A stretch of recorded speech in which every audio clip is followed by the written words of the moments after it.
Hello बच्चों, तो एक बार फिर से हम आ गए हैं नीट 2026 में जो एक्सपेक्टेड एमसीक्यूज़ हैं।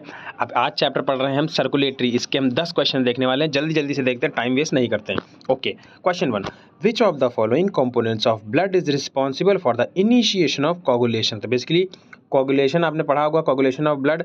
तो उसमें इनिशिएशन पूछा है, कौन सा कंपोनेंट रिस्पॉन्सिबल होता है। तो जो प्लेटलेट्स होते हैं वो रिस्पॉन्सिबल होते हैं कोगुलेशन के लिए। In a standard ECG, the QRS complex represents which of the following events? Repolarization, depolarization of atria, depolarization of ventricles, repolarization of atria. तो देखिए P होता है, फिर QRS complex होता है, फिर T होता है। पहले depolarization of atria होता है, फिर depolarization of ventricles होता है। तो इसका ऑप्शन जाएगा option C। What is the correct sequence of the conduction of a heart impulse? Conduction का सीक्वेंस पूछा है बच्चों। तो सबसे पहले SA नोड आता है, फिर आता है AV नोड, फिर आता है बंडल ऑफ हेज, फिर आता है पर्किंजे फाइबर। तो इसका ऑप्शन जाएगा option B।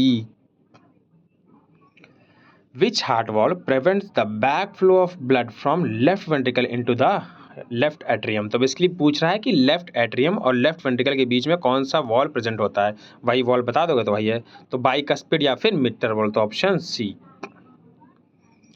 A person with blood group AB positive is considered a universal recipient। AB वाला आपने सुना होगा कि सबसे ब्लड ले सकता है। क्यों ले सकता है?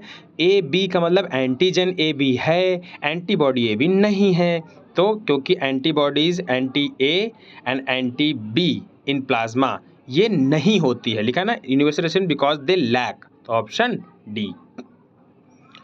The lub and dub heart sound are produced by the which of the following event respectively. बताइए बच्चों। तो देखो, जो लब साउंड आता है वो एवी वॉल्व के क्लोज होने की वजह से आता है, जो डब साउंड आता है वो सेमिल्यूनर वॉल्व के क्लोज होने की वजह से आता है। तो ऑप्शन डी आ जाएगा इसका आंसर।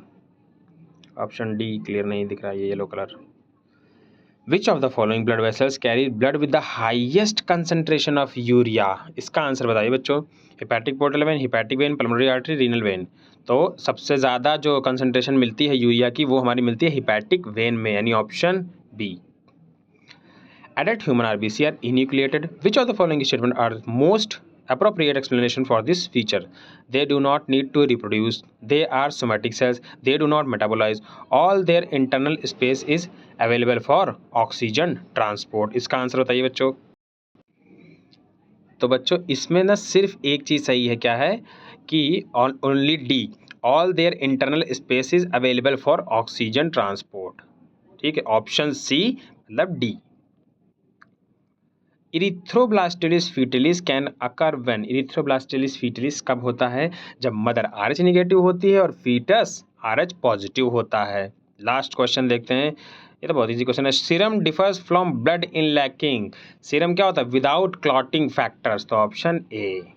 तो अच्छे क्वेश्चंस थे बच्चों। देखो इसी तरीके से हम नेक्स्ट सीरीज लाते जाएंगे, वीडियोस लाते जाएंगे और 2 महीने के अंदर ना खूब सारे क्वेश्चन अटेम्प्ट कर लेंगे कि मैक्स टू मैक्स क्वेश्चन हमारी वीडियोस से ही आपको नीट में दिख जाएंगे।